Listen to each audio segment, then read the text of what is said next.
Ladies and gentlemen, welcome to the first episode of the Extralivesmatter podcast. My name is Lawless, and joining me today are my co-hosts Nerdy Bernie. Hey guys, I'm Nerdy Bernie. And Lord_Darktheory. I'm leaving the underscore in, I like the underscore. And Lord_Darktheory. Oh, sorry, I was pulling a nerdy. I was muted, guys. I apologize. Shade from the pilot episode. I see how it is. I see how it is. Yes, in the pilot episode, Nerdy Bernie managed to figure out how the mute button worked about 3 minutes into the podcast. So we had a lot of dead air with that one. But hey, this is the first time that we're doing a full episode with a little bit of work into it. So we should have less issues, and also my voice should be absolutely sexy. Yeah, and you know it's a matter of opinion. It's not a matter of opinion. Gotta believe me. So guys, what are we talking about this week? Well, today, I believe we're going to start off with nothing other than the Mixer shutdown. From our personal issues with it to what's happened between Ninja and Shroud. And then we're probably going to end up, hopefully with enough time, we're going to also try to get into the Dr. Disrespect thing that's happening right now, which I can't wait to talk about because that one's a touchy subject and I find it personal. And there's a lot of stuff to talk about on that one. So go ahead, Nerdy. How are you feeling about Mixer and its wonderful shutdown? How do I put this? Well, to start off with, it was about a month before Mixer shut down, and Lord Darktheory, hits me up, invites me to his server, Really blames me. and he's going, yeah. What was your I'm fault? streaming on Mixer. You should come stream on Mixer. He streams for like a week and a half. And I finally decided, you know what, I'm going to do it. I'd made a Mixer previously. I just never did anything with it. And I was like, okay, so I'll go ahead and I'll start streaming on Mixer. And I started streaming. Just barely got a schedule going for streaming because before it was kind of sporadic. And they announced, hey, by the way, we're shutting down Mixer. And I was a little bit upset with him, but I was mostly upset with Microsoft because we got nothing. No email, nothing. No official statement from Microsoft. That's not true. You got your Embers converted into a Xbox gift card. Oh, I'm sorry. I did not realize that Microsoft shelled out so much risk and money in giving us an Xbox gift card. Especially since I was a PlayStation 4 exclusive on Mixer. Thank you. That was his whole tagline. I have to say, Darktheory, I'm a little bit disappointed that you didn't offer me your gift card because you know that I have my Xbox One and I'm the only one out of the three of us that has it. But we're shaving the shade for off the air. Yes, for those of you who don't know, these guys were both Mixer streamers when it went down. Trust me, there are literally dozens of us. I'm also fully entitled to be salty about this because I actually created a Mixer account to support these guys. Not my own channel, but just an account so that I could comment and throw sparks.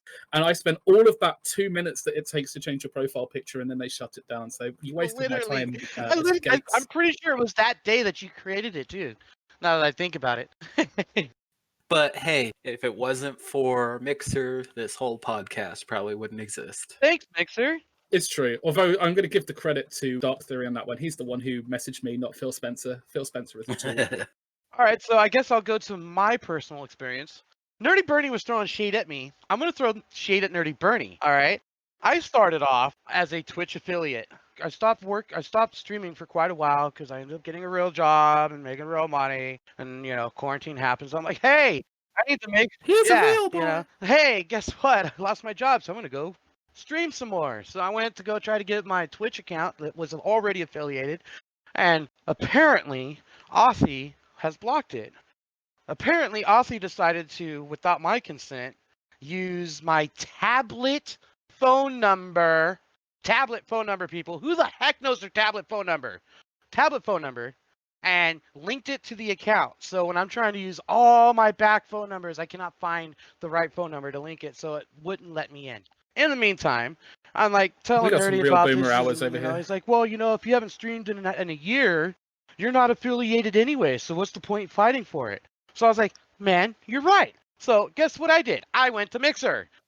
To be fair, that's exactly what it said on the Twitch support page. I actually started mixing on Mixer thanks to Nerdy Bernie, even though I was his reason for being on Mixer too. Go figure. Okay, you were streaming on Mixer way before I said any debatable. of that. Anyways, I will. I can go back and Bro, check dates, man. Don't challenge me. But in the meantime, so I'm like on Mixer and got nerdy on there. We're starting to create this nerd first channel, getting all things going. And then lo and behold, Lawless, as stubborn as he is, because he didn't want to, finally got him to make a Mixer account, and bam! News right after my stream is over. It's closing. It just goes to show, as I've always suspected, me joining your platform is the death knell of that platform. Either I get banned or you Please go down. don't join my Twitch stream. Or both. Please. I'll ban you. So now I'm on Mixer. It's got banned. I'm like, what do I do? So I had to try to get through Authy again. Fun. Okay, first off, why is there a company allowed to take someone's phone number and use it for protection, but yet doesn't have a contact number of their own? How is that even legal? So I'm like, okay, how do I get these guys to respond? They won't respond. They're clearly not doing their job. It's been 3.5 months for me to try to get this account open. I finally blasted them. I'm like, screw it. I went to the Play Store, reviewed them, and gave them such a blast. I went to their website and blasted them, and guess what? Within 10 minutes. Twitter, I blasted them on Twitter. 10 minutes. Bam. What can I do to help you? Literally got a person right then and there. Right then and there, bro. He went full Karen on him, guys. I got that account back He went full Karen on him. the next 2 days. Bam. So here I am. Lord_Darktheory. Twitch TV.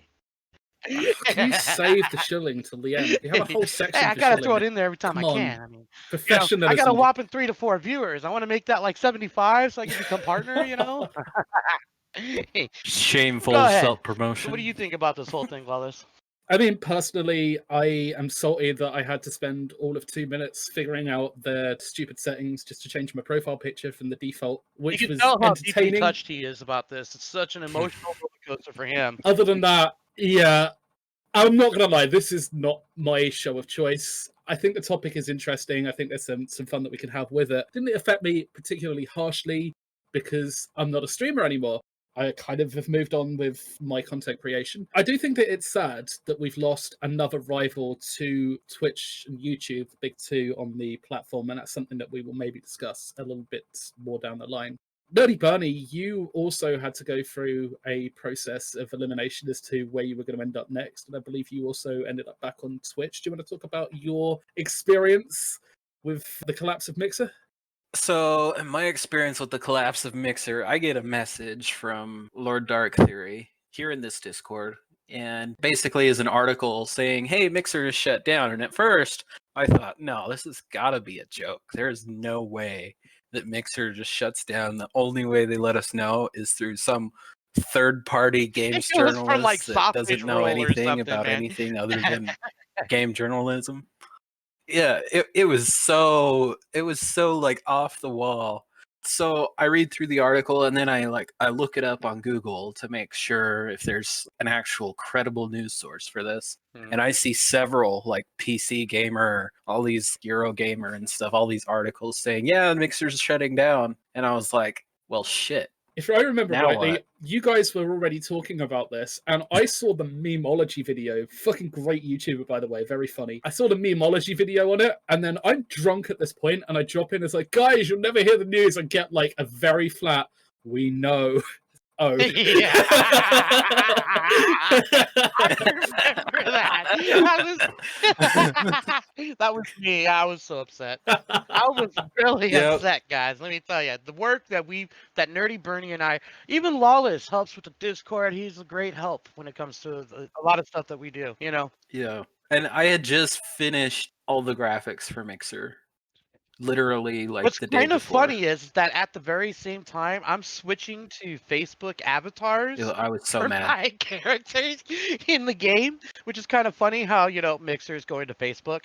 Rip. Yeah, and that was one thing. I don't like Facebook personally. I use it for contact with family. I don't use the Facebook itself. I use their Messenger app. When it comes to Facebook, I've noticed I'm out of the three. I'm probably the only one here that actually legitimately uses Facebook. So I think I have the best rights of saying some of this. But I will say, Facebook gaming is not really Facebook gaming. Have you actually gone to Facebook gaming? It's awesome. It looks really good. They actually have a couple decent streamers. But about 50% of the channels is people sitting in front of the TV smoking pot. Sounds legit. But it's still run by Mark Zuckerberg. And it's just, it has nothing to do with gaming, and it's just, no kids are going to it. Like, who's going to watch Facebook gaming? I'm being honest. They don't have a market. I think they're going to fail. But go ahead. I am the one who has been most vocal about not liking Facebook. I was on Facebook for maybe 6 months when it first came out. And then I realized something. I really, really powerfully do not give a fuck what your nan had for breakfast this morning. And the only person that was even slightly entertaining on Facebook was this girl I was going to college with who was role-playing her Mafia Wars thing. So she was sending legit death threats to people who invaded her in Mafia Wars. And that was entertaining for all of 6 months until you realize that she wasn't role-playing. She was actually scary. That's when I decided to delete Facebook, and I have never looked back since.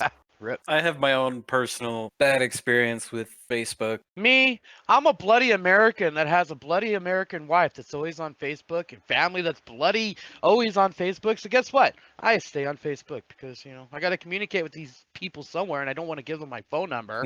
For me, I've got Discord. I can just ignore all of the people and only join a few servers that have got less than 50 people. I will say Lord of Nerds on Facebook group, Facebook Gaming, Lord of Nerds. We're there, look for us. I'm actually going to link the Discord server that we are on in the description. So if you're listening to the podcast, if you want to join us, then you'll find it there. I'll plug it again at the end of Discord. I'm just as bad as Darktheory, for fuck's sake. I'll have him plug in eventually the Facebook gaming group too as well, because we do have a Lord of Nerds Facebook gaming group. I would shut that in there. So let's talk about the reason that Mixer failed. Because there's a whole bunch of speculation around there, and I think I'll take this one.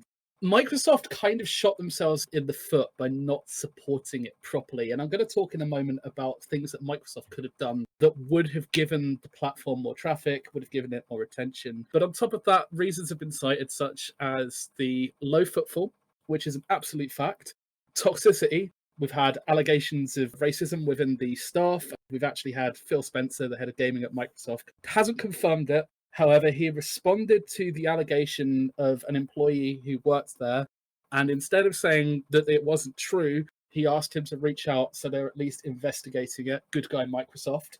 What about you guys? What do you think was the final nail in the coffin?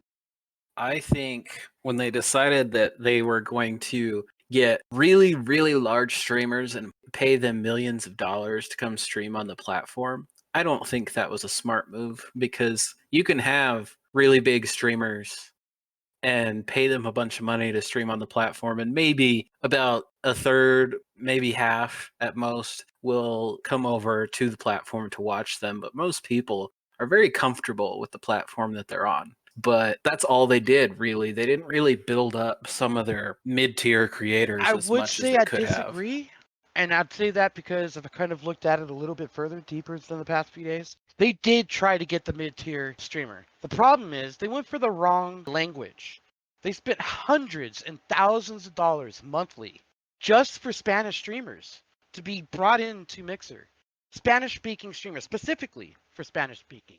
You can look it up, I swear to God. That's true. Interesting. So the problem was they went for the wrong audience that they're trying to achieve. I know nothing against people that speak Spanish, but if you're trying to capture people for Ninja and people for Shroud that are American, that are English speaking, why are you trying to promote a different language at the same time? Spanish is one of the most spoken languages in the world, so It is, but I don't feel that's the genre that they're trying to get for Mixer, though. They're trying to get those English-speaking people. I find it very interesting because usually different languages like Spanish, French, Portuguese, that kind of thing, sometimes they try to create their own entire site that's built around that. And I'm wondering why Mixer didn't do that, why they put the Spanish with the English when they could have created an entirely different, same Mixer, just Spanish-speaking Mixer for those that speak Spanish. To confuse it all, to confuse it even more. And maybe it's because of the season I came in, but I got to tell you, and it's nothing against, and trust me, I have no issues against gay and lesbian people, but I also felt like that's all I saw whenever I came into the channel. Like, I don't know if it's because of the season I started doing it, but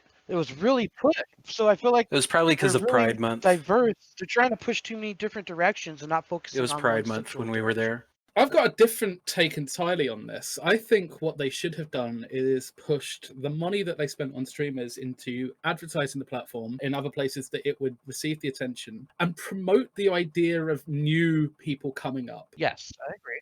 If you look at it today, whereas even in my generation, you ask children what they want to be when they grow up, you had the standard things like police officers, celebrities, singers, this, that, and the other. Throwing police officers there, that's a bit edgy. The kind of jobs were around old media, whereas now, majority of children want to be YouTubers and streamers. Like, it's something that's incredibly desirable. As we know, on YouTube, there are those content creators who have made it and are huge. Again, on Twitch, there are those content creators who have made it and are huge. And kind of once these people have become established, become the biggest people on the platform, that is something that doesn't change very often. Look at how hard an entire industry in India had to work to overtake PewDiePie, and they're the only people that have managed to do it. As big as the polls got, they never got close to Felix.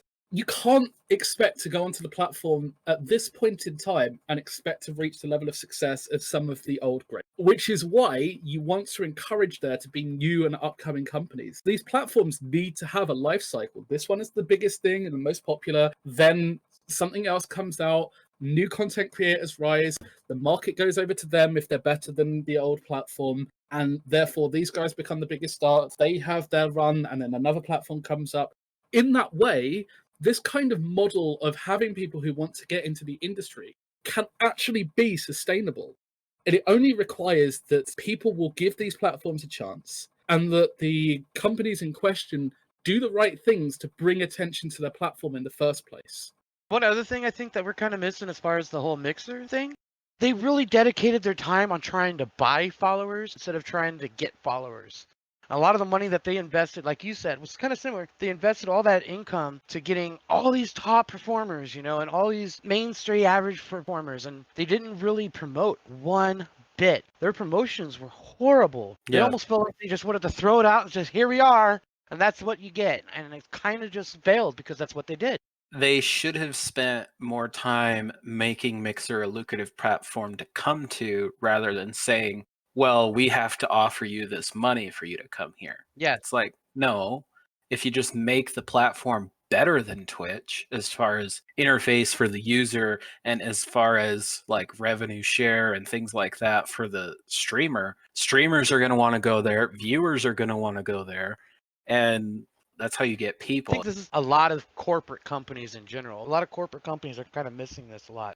A lot of these big companies, Twitch, Amazon, Microsoft, Mixer, Facebook, anyways, they all do one thing wrong. And they try to push their agendas a lot, which makes people intimidated and react how their company is, and they start not liking them. I guarantee you, if there is this no-name company that actually kind of gave people a good little voice and was listening to the streamers and the followers, that company will just flourish. Problem is, we don't have one. We don't have one. Well, and it's not even just with streaming or like social media content or whatever. There's also, for example, the Epic Games Store is trying to compete with Steam. And what are they doing to compete with Steam? Well, they're giving developers a bigger revenue share, and they are giving users a free game every week. Is that going to be enough? I don't think so. And they're buying up all of the exclusives, and they're a bunch of scumbags for buying up all the exclusives. Yeah, they're buying up all the exclusives and everything because of that extra revenue share. Is that going to work? No. I mean, maybe it will, but are people going to be happy about it? I don't think so. One of the things that I considered with it being Microsoft's platform, Microsoft first and foremost is a software company. I can shit on Microsoft Office products. I'm an industry professional. I work in IT. I can shit on Microsoft products all day long. But at the end of the day, there's a reason why programs like Word, Excel, etc., even their other more niche products are so well regarded. And that's because they're kind of easy to use and they work until they don't. But when they don't, that keeps me at a job. They had a unique opportunity. They could have built in their own software to make things easier for streamers. Imagine if you had Streamworks built directly into Mixer. That would have been a game changer for the console market. You wouldn't need all of this overlay shit. You could have done it in Mixer itself because you don't need another tool. This is Microsoft's area of expertise. Why didn't they do something like that? Make it a one-stop shop instead of being like, well, I got to have this, I've got to have OBS, I've got to have... In all fairness, if you, and this is paywall people, they did have it. It was called Lightroom. You're able to use that instead of OBS. Wasn't very good, wasn't very practical, and it was still kind of new. But if they actually pushed it and continued it, it could have been the next OBS. They were actually in the process of doing it until they gave up on everything. So we're going into, I think, at this point, what we would have done to do it better. And I think, personally, I would have made that tool free as something to attract new creators to your platform. If you want to stream on Twitch, you want to stream on any of the other platforms like YouTube, DLive, you need to get to grips with all of this software. You need to purchase a few things here and there. We are Microsoft. We have ClipArt. We have all of these softwares that can speak to each other. We can give you an easy to use dashboard that will set this up. Microsoft could have spent a little bit of time developing something like that. And Microsoft also has partners through Xbox with a lot of these developers. And recently, by moving their games to Steam, they've got connections with Steam. They could have gone to the publishers and they could have gone to the marketplaces like Steam. They could have run their adverts for that platform there. I think it was a thing on Xbox that you could just flick onto Mixer from your dashboard on Xbox. But imagine you're playing a new game on Steam and you're sort of like thinking, well, how do I get past this or something like that? Maybe I want to see how somebody else is playing this game. They could have paid and they could have got some kind of integration where when you're playing a game, either within the game itself or on PC more so than the PlayStation, and of course by default on Xbox, you can just go straight to a Mixer stream. They would have cut out people going to Twitch because that's where people think to go first by actually having the Mixer button integrated there. Yeah. I think they could have pulled that off pretty Or easily. like, for example, they're watching a Mixer streamer and they're like, I really like this game. I'd like to play with them. It's multiplayer. They can literally, as long as the streamer has it enabled, of course, they can literally click a button on their whole mix play, whatever it is, and be like, this is how you join. You can literally join straight from your Xbox. Pull up the stream on your Xbox, click that button, you're join their party. Or join a queue to join their party. I think that's what they were planning with xCloud being a thing. It doesn't even matter if you've got an xCloud account. Hey, you can stream that game from xCloud. Here you go. Well, one thing I think they could have changed or at least improved on was their PR. There's a lot of issues when it comes to inside their offices. I understand that, Beam was originally what Mixer was. And when it got bought out, basically Microsoft, what they did was bye-bye to every one of those Beam employees and brought in a whole new crew. And actually, I would probably say they left about a third of the Beam employees. So now there's toxicity because there's conflict between the new and the old. And it already starts off with a bad, sour note as far as the workers, the employees that are actually in there. Yeah, and see, like, and they probably didn't do anything to quash that toxicity either, which is another issue. No, in fact, they made it worse. There's worse. I have documents from, oh God, what is his name? Wes Wilson, who actually had a PDF sent to HR after he got fired. You can actually read it. I believe we have it posted onto the podcast, or will have it posted onto the podcast. It basically explains his personal experience on the whole transition going from Beam to Mixer and getting fired, why he was getting fired, and the excuses. And let's not forget about Milan K. Lee. Yes. I'll link the tweet.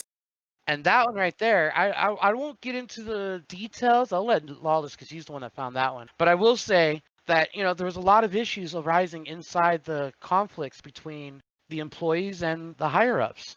And there's a lot of issues that they weren't listening to. Not listening, I think, was a big issue and failed the company as well. Well, not just not listening to those in the company, but also not listening to the viewers, the streamers, anybody. It was their way or the highway. And guess what? I guess it was the highway.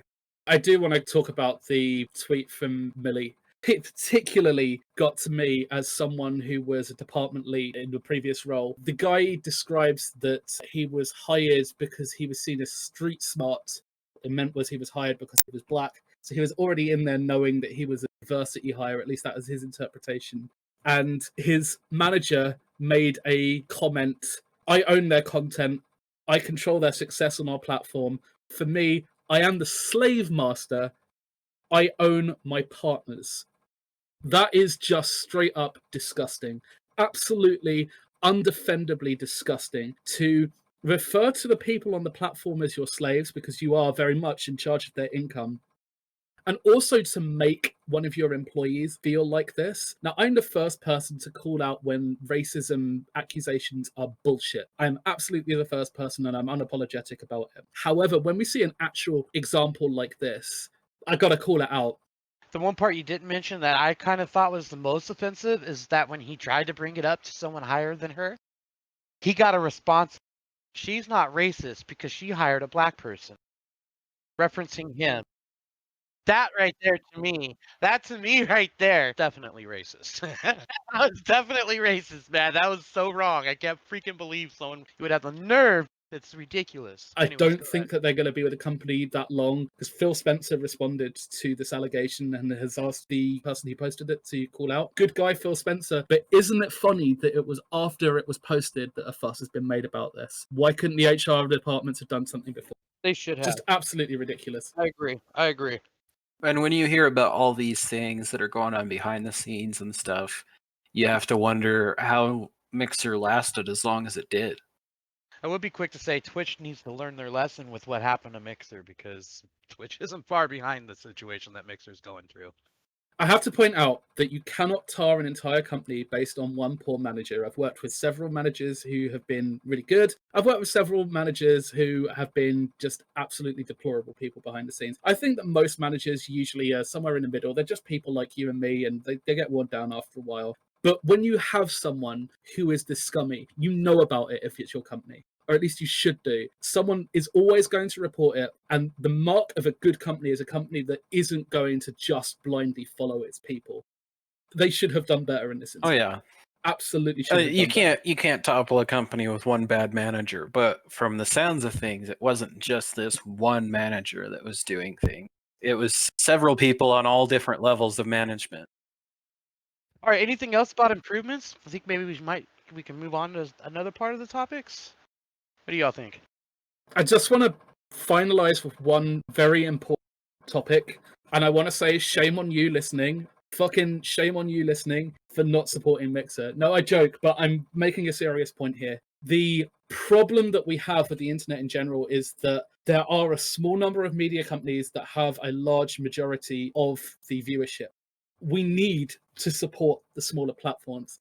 You might think that it's a pain in the ass to install another app on your phone, but let's be honest, it takes, a minute tops? You might think it's a bit of a pain in the ass to go onto a different platform just to watch that content creator that you followed over there. But you need to support that content creator who goes over there. And you need to go beyond that. You need to start looking for content creators who are new and upcoming on that platform. I think if you're an existing content creator and you go to a new platform, you have a responsibility as a content creator to look for other people on your new platform and to shout them out if they're doing good things. Because if we don't do this, we're going to end up stuck in this state where everybody who streams on Twitch or YouTube, these companies can then pretty much put in their terms of service whatever the hell they like. And it doesn't matter if you even agree with this stuff. The other end result is that nobody's ever going to move up on these platforms. You're always going to have Ninja as the top dog. You're always going to have PewDiePie as the top dog. I fucking love Felix, man. I love Felix. But I don't think that he should always occupy that space. We want new talent, especially those young people who dream of making it in the content creation world and have got new ideas, have got talent. The only way that we're going to see these people able to rise properly in new platforms is if there are new platforms for them. Because once you're established on the platform, that's it. There's only a finite number of spaces at the top. Can I say something real quick? I know we're promoting this concept, but have either one of you actually downloaded Trovo or looked into Beam or looked into one of those other backyard sites? So I have Dive on my phone, which is a location-based streaming platform. fair. I also follow BitChute. I used DLive for There a you go, while. DLive Yeah, I is a good do. one. I put my money where my mouth is. See, there you go. Thanks for putting the plug in for those because people don't know the names of those places. Dive has got a lot of problems. It's in early alpha. I'd say give it a couple of months, but it looks like it could be quite interesting. Basically, you got a map of the globe and you just swipe over, and it's more for in real life streaming. And you just find a place on the map that you find interesting, find someone who's streaming there, and can watch what's going on in that part of the world. Interesting. Exactly. I didn't know about Dive until he just said it. I think it's very interesting. I think we should talk a little bit about Shroud Ninja. Just one more point that this has brought up. I really think, especially given that Ninja and Shroud were contracted to the platform, I think there's a moral responsibility for large creators. Large creators, you should be raiding more. You should be raiding the people that are in the medium category, not the small people. The reason that people don't is partly gatekeeping and partly because it takes a while to find people who are actually decent. You obviously don't want to recommend someone who's not good or someone who's got messages you don't agree with. Firstly, the messages you don't agree with, keep politics off of the streaming platform 100%, but not recommending people who aren't good. You should, as a content creator, doesn't matter how big you are, be keeping an eye on other content creators. It's the only way that you're going to grow, and it's the only way that the community is going to grow with it. You can learn something, even if you're at the top of your game, by what someone thrifty in the middle to small category is doing to differentiate. Yeah, and just because you don't necessarily like their content, that doesn't mean that your viewers won't. And your viewers will let you know, hey, don't raid that guy again. But you also want to definitely keep an eye on it because you want to make sure you're not giving out the wrong message as well at the same time. Sure. I mean, I wouldn't raid someone who had a clan flag in the background or something like that. That would be a little bit too far. But what I'm saying is the average middle grade streamer is, probably fairly decent to reach the middle bracket. If you sort of spend maybe an hour checking out the content of somebody in the week, you give that guy a plug once or twice. Not always the same people. You don't just play your friends. It helps a healthy cycle of the rise and fall of content creators. And I do think that's healthy. As with being a celebrity, unless you're a superstar, you get a couple of years out of it. Maybe you get a couple of albums. Maybe you're in a couple of movies. You make enough money and then you go and do something else with your life. That should be how new media works. Yeah, I'll agree with that. I do want to say that there is nothing wrong with following the big creators. You want to follow PewDiePie, Ninja, and Shroud, you go ahead and do that if you like their content. But try to broaden your horizon when it comes to other creators, because there are more than just the largest creators on these platforms. The larger creators are going to be fun to watch because, everyone's watching them. But do keep in mind that the smaller creators are more likely to be personal with you if that's what you're looking for as well. They're going to be the ones that's going to be more inclined to maybe group up with you in a game that you're playing, as opposed to Ninja, who has how many followers and each one's trying to get his attention. It's not always, if you're trying to group up and have fun with some of these streamers, I would recommend looking at the small streamers because they're the ones that are going to actually want to interact with you, in my opinion. Yeah, and we're not just saying that because we're the smaller creators. I mean, I don't have a horse in this race. I genuinely don't. Anyway, shall we move on? We're going to talk about Shroud and Ninja. Okay, you want to do Shroud? Man, okay, Shroud and Ninja. And then we were going to go to the one I want to talk to. Let's talk to Mr. Boring Ninja. Let's talk about Shroud.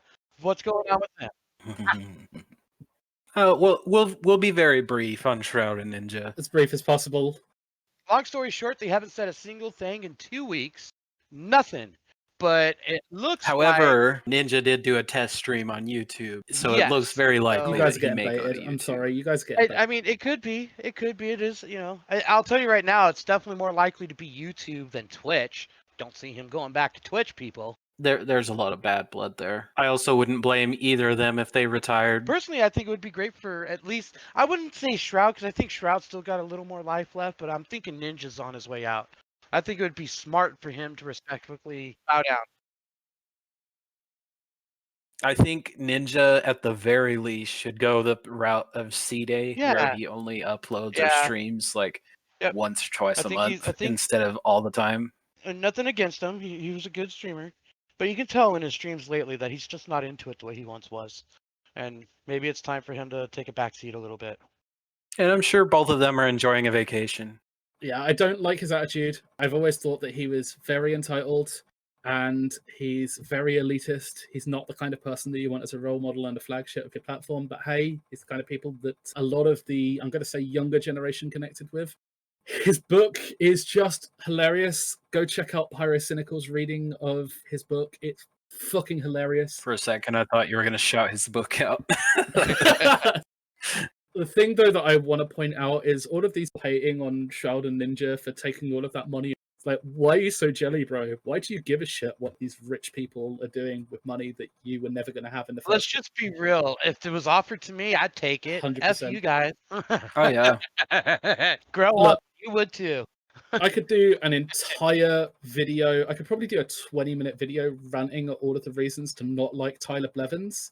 But because he's more successful than you is not one of them. So the people who are actually getting pissed off at this and are actually salty, do yourselves a favor. Just stop. Don't hate people because they're successful. Hate them because they're off. Exactly. There's plenty of successful people that are not assholes. I mean, name one. I'm Look just at kidding. Trump. Did you? No, I'm kidding.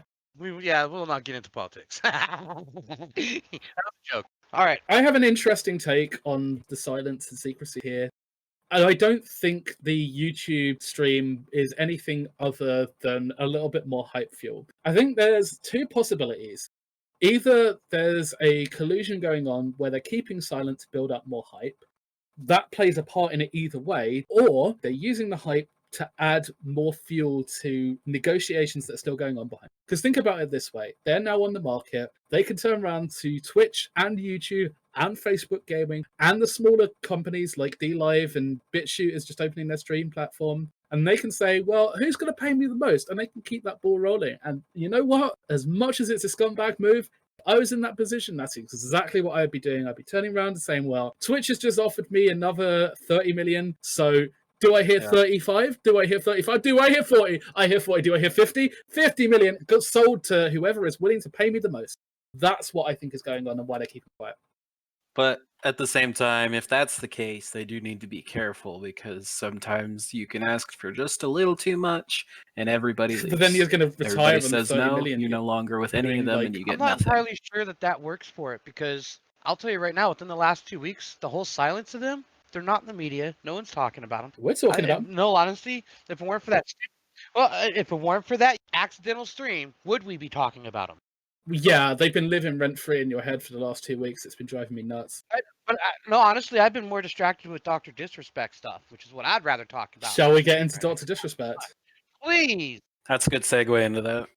All right, so Dr. Disrespect, guys. Out of us three, I think I've dedicated a little more time into it. I'm not a big Dr. Disrespect fan. I mean, I like him. I've actually been watching him lately. He's not bad. But my issue with it is the fact that he didn't get any knowledge until, I would probably say, the last 8 minutes of his stream, that he was getting banned. It speaks a lot of volumes to me, because, I mean, they just literally just let him go. They let all his subs go, all because of maybe some behind-the-scenes stuff that they won't discuss, because it's either sexual, personal, or none of our goddamn business.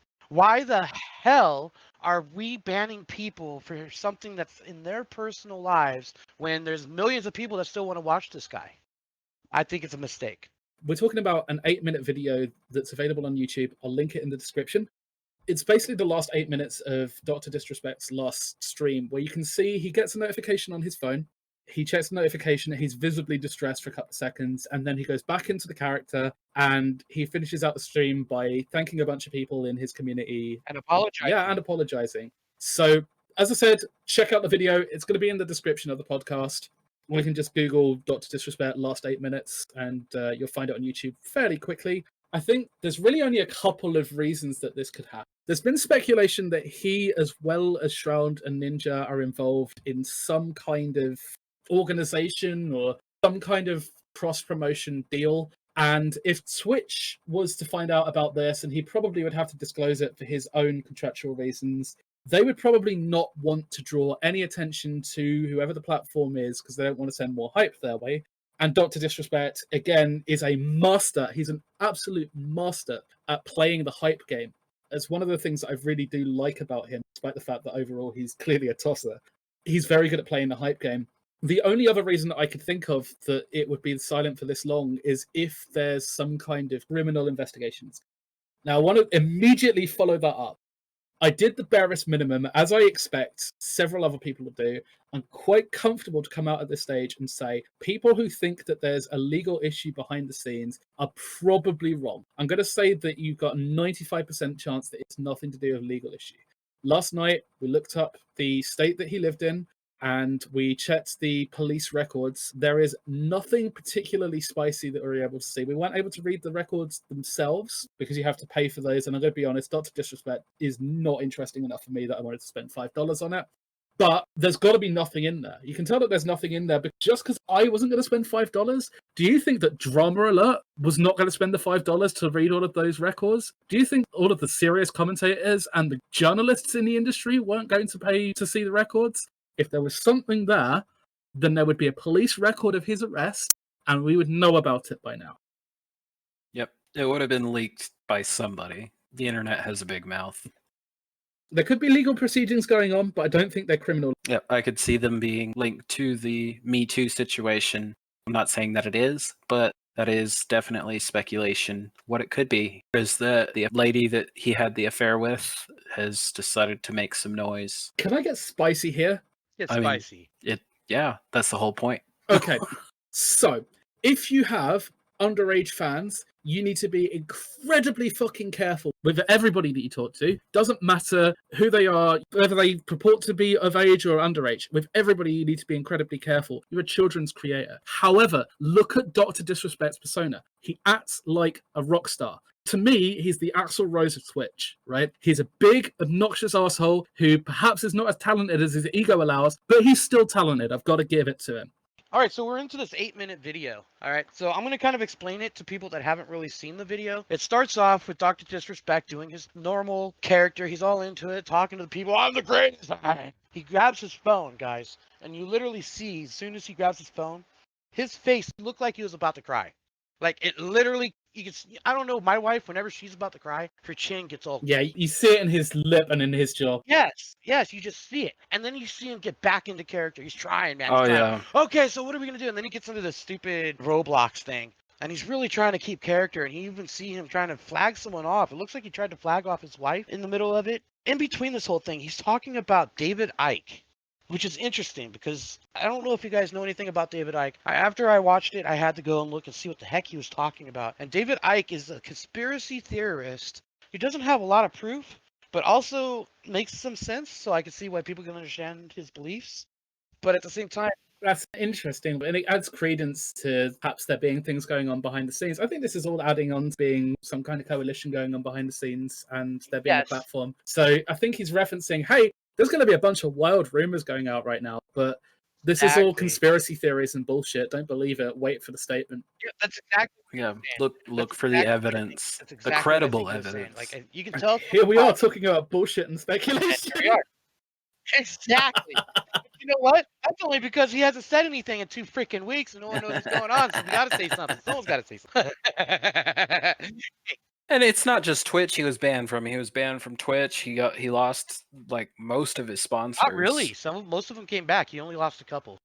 Most of them came back, believe it or not. He did not lose very many. Leafy is here sent out a tweet saying that if he hasn't come clean by the end of the week, then he's going to pump up kicks his local gas station. If it doesn't come out in 2 months, Nick Merckx promised he'll tell us what he knows. I'm just saying. Yeah, and again, that is incredibly interesting. Let's talk a little bit about that. Right? 2 days ago, Nick Merckx got a $50 bump in money on stream from Dr. Disrespect. And he's like, yo, what's going on, man? Hey, he's not responding. But he's like, he hit a little tweet. This is for you, man. Much love, yada, yada.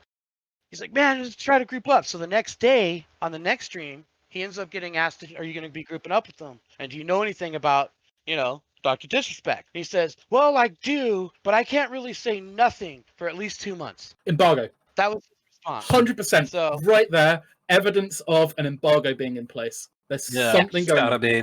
And I personally think it might actually have more involvement with more streamers than we believe. That's gotta be. I think Tim the Tatman has something to do with it. I even think Nick Merckx knows something. I mean, there's just too much people that know something that aren't saying anything. I wish I had some tinfoil on here to rustle right now, but I think the point has been made.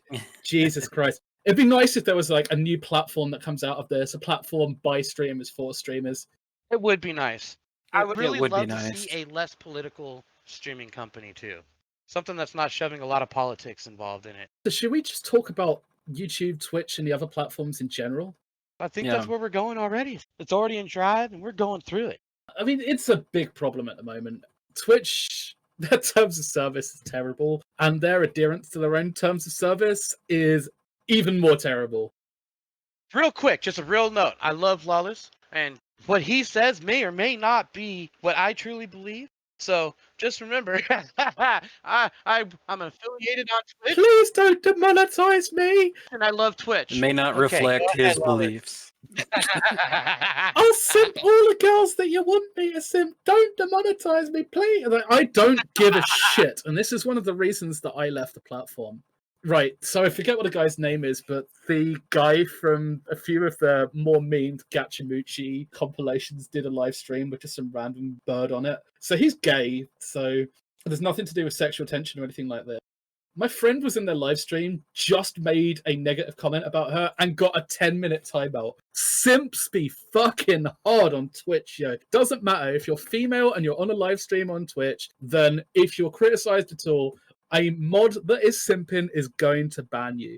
Double standard is ridiculous. Who was it? Was it Alinity who had to beg the mods to ban her when she did something that was clearly wrong because she was sick of the backlash of other content creators calling out the fact that if this had happened on their streams, they would be banned? What the fuck is up with that platform, man? Like 100%. If you thought I wasn't going to use this opportunity, just any opportunity I could get to talk about Steph, you got another thing coming. There was going to be a Lawless stream until she eventually did lose her position on the community council. Now, you guys know, anybody who knows me knows that I have a very, very staunch stand on furries, and that is that when furries get into communities, one of two outcomes is possible. Eventually, they will end up pedophiles or they'll end up animal abusers. This is always what happens in their community. You got some grass for me to eat?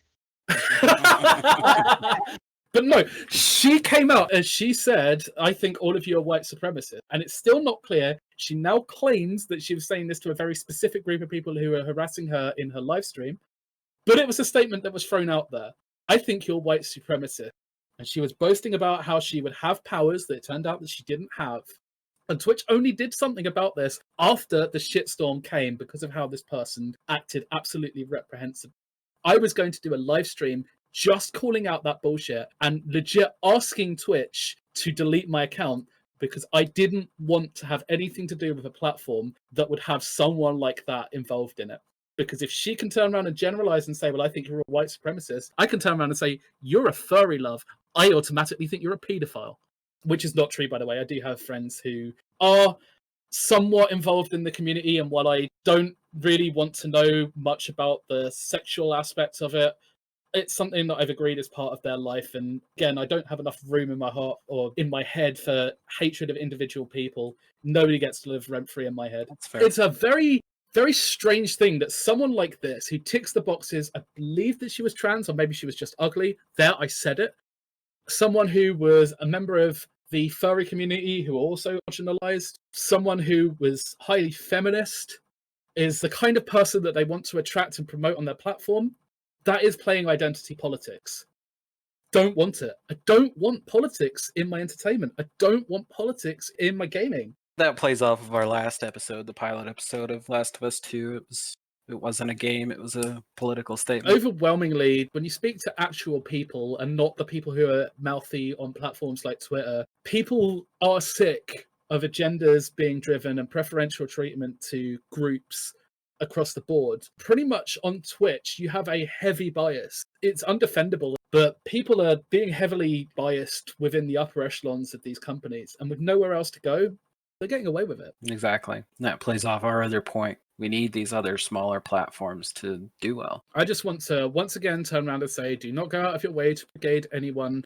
There's a difference between a bunch of content creators discussing a content creator in a way that is offering genuine criticism and a bunch of fucking idiots on the internet who are going after a person and telling them to kill themselves. If you go out of your way to tell someone to kill themselves, then you are a bad person and I do not want to talk to you.